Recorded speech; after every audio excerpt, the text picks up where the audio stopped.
What I want to explore here is different models for working with our psyche. And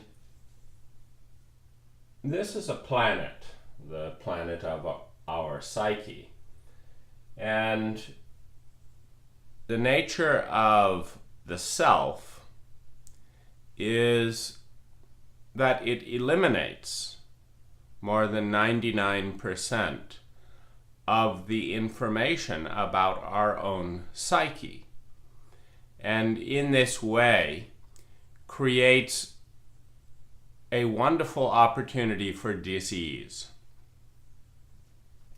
Because the earth is an ecology, the psyche is an ecology, the self is an ecology that is innately healthy and innately balanced.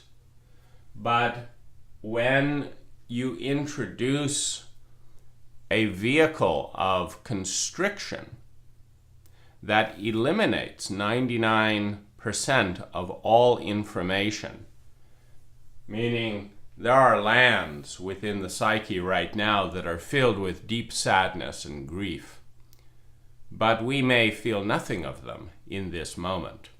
There are lands in the psyche that are filled with divine bliss, but we may feel nothing of those in this moment. There is a light shining over here, but unless I move my face here now, and then so, it's not experienced. The lens of conscious experience is the most minute lens within the self. And it facilitates and creates a possibility for enormous levels of suffering. Because while there is great bliss, while there is great well-being, while there is great integrity in any ecological system,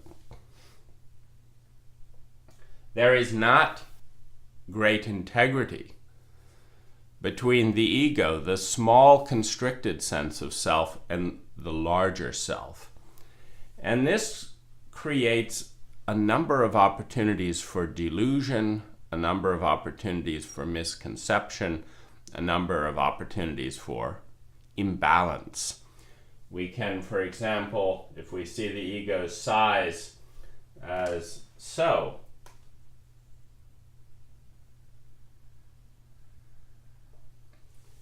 we can spend 5 years of our life feeling 30% joy, 30% grief,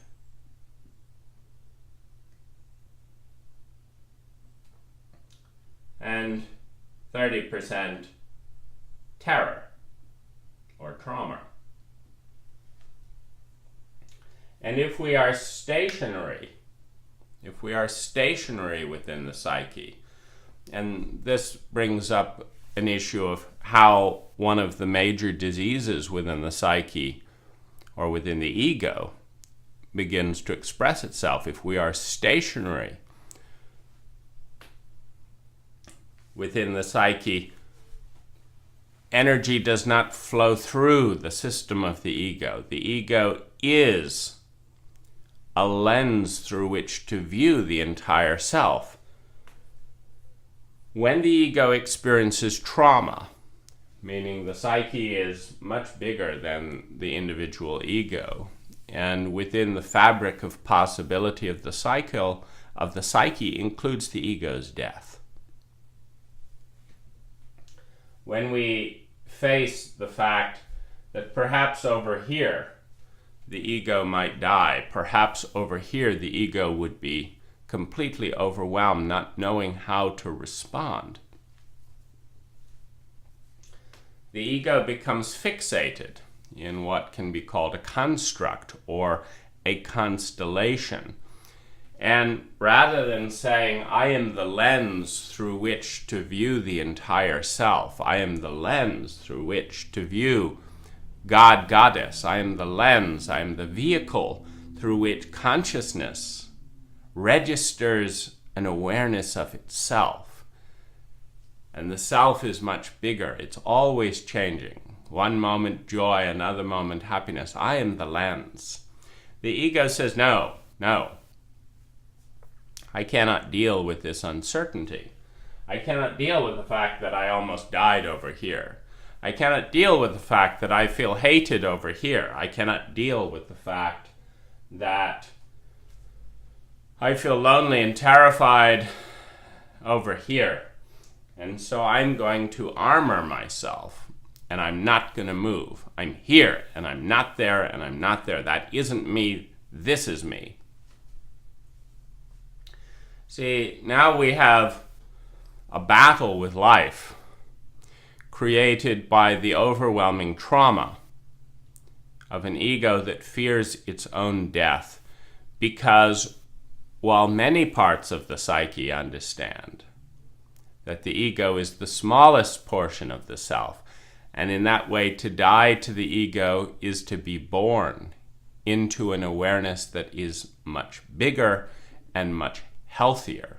By definition, the ego is the least balanced, the least ecological, the least connected part, because its very existence is formed by blocking out 99.9% of the awareness of self, so that there can be a fictitious relationship between the bit of space-time that is here now and the many bits of space-time that are out there. That the ego is a vehicle for relationship between self and self, between the small part of the psyche and the large part of the psyche. The ego is, in a sense, a creation of the psyche to relate to itself. The ego is terrified of dying because it is the only part of the self that doesn't know what a small part of the self is there and how much joy and healing awaits on the other side. The ego does not know that, so it is terrified of dying.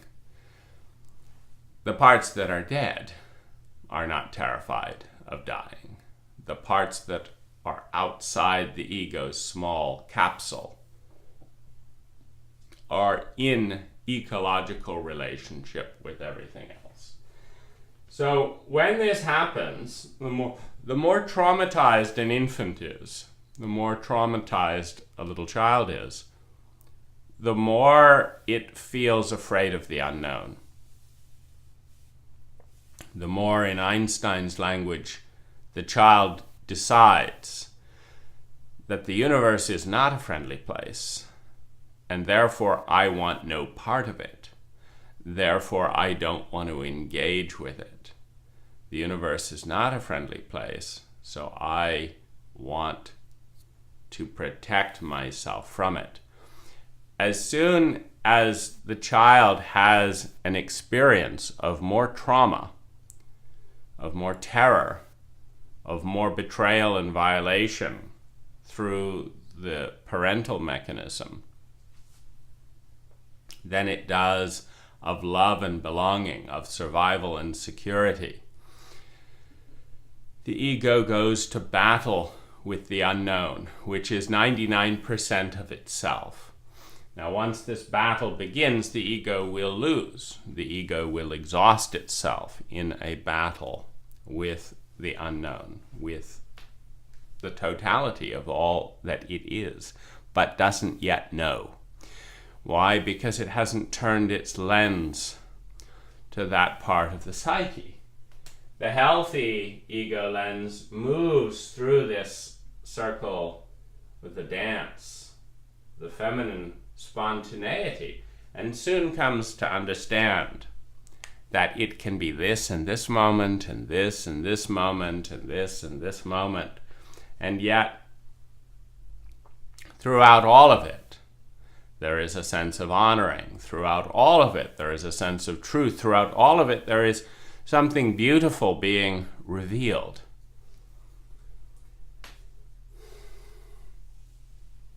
Now, what are some of the things that we can understand that we can explore as part of this dance? Well, when we understand, first of all, that we are in polarity,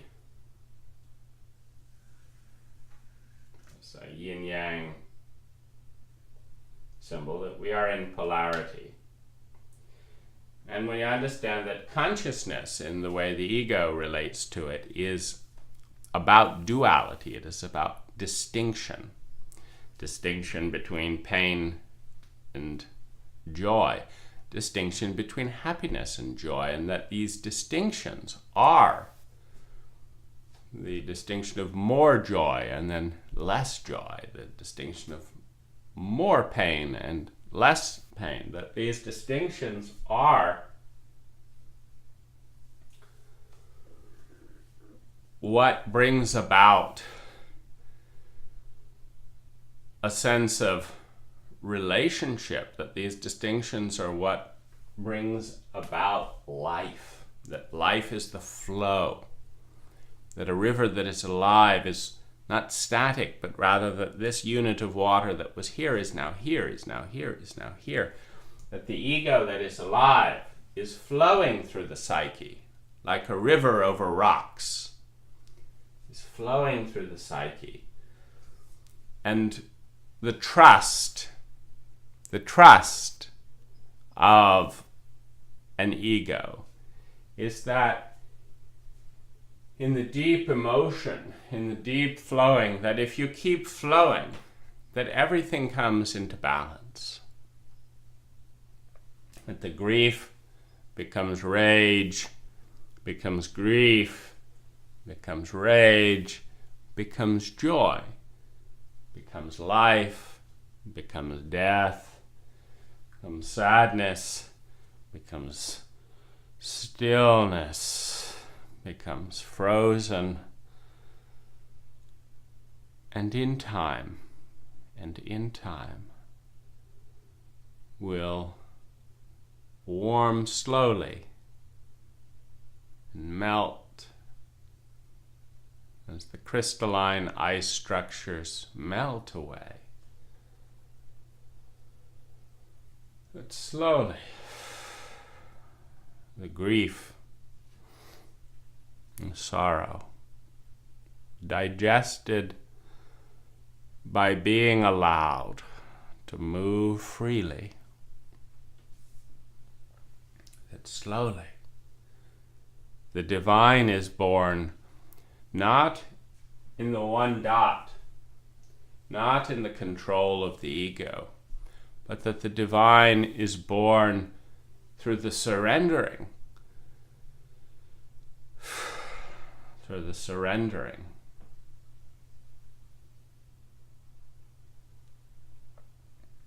and the dance that takes us ultimately to an awareness that there's something much bigger going on.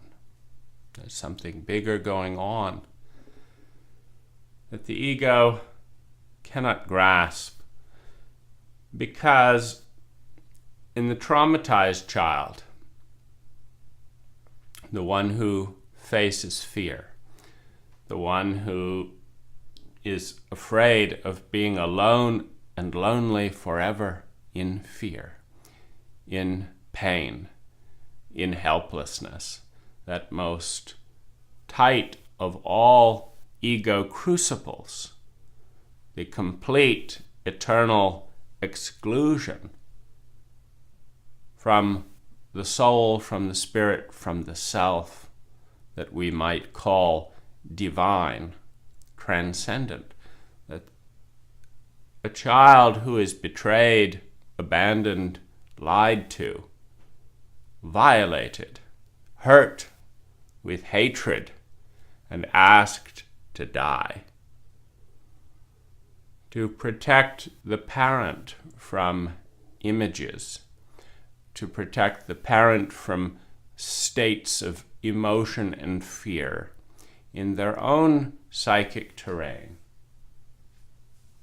that the child evokes and is therefore made the enemy. when we understand that this movement leads to a rebelling, to a distrust, to a violation of life and the flow. Because the child moves from flowing in wonder and trust on this journey through the psyche into the anger, into the fear, into the embattlement, which will in time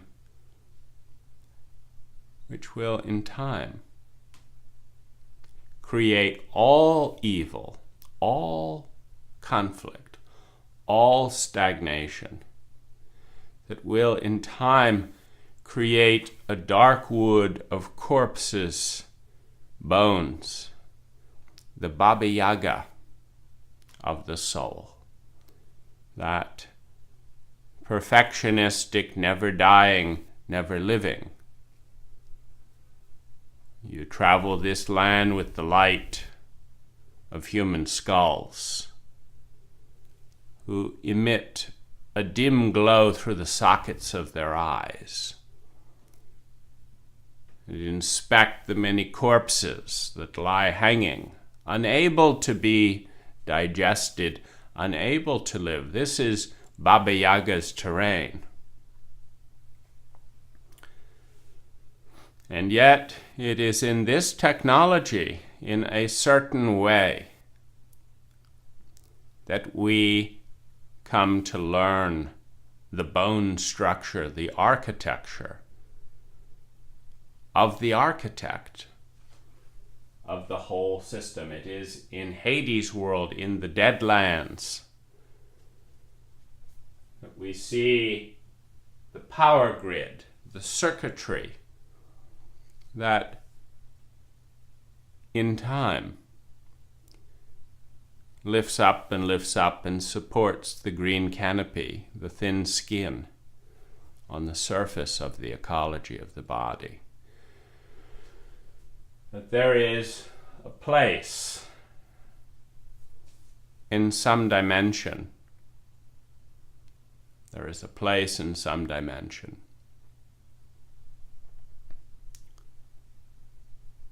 Perhaps beyond words.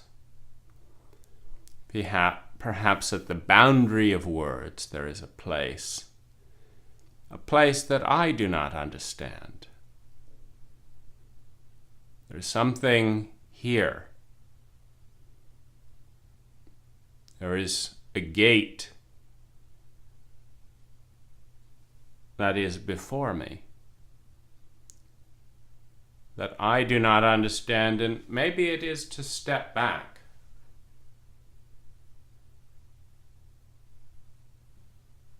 to open the shutters. Maybe it is to step back and open the shutters.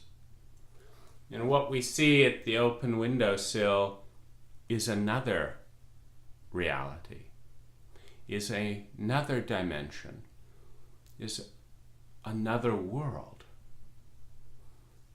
Perhaps there are places where our paradigms cease to work, where the broken parts that do not fit or symmetrically congeal into a synergy here take us to the doorway. And there, not to be too fascinated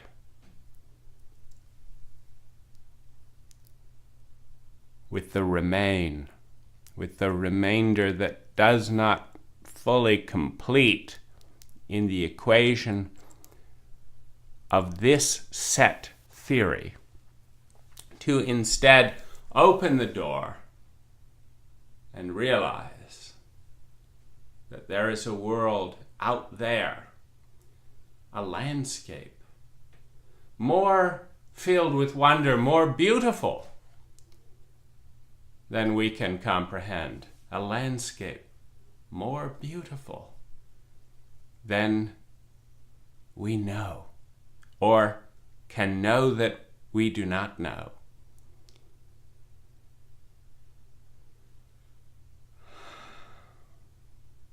And it is through the feminine grace of openness to the unnamed, of trust of the unknown, of joy in the unmapped beauty, of mystery.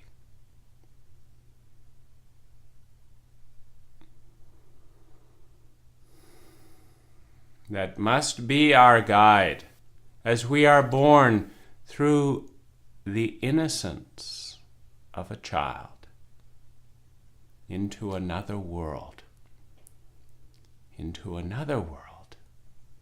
that in time will be as mapped out, as traversed, as known as the one that is in here. But for now, it is trust, it is beauty. It is the acceptance of all that is that lets us go through the window and discover the light-shaped stairway that we did not know was there or understand until we felt it gently guiding us into the garden. And I will meet you there.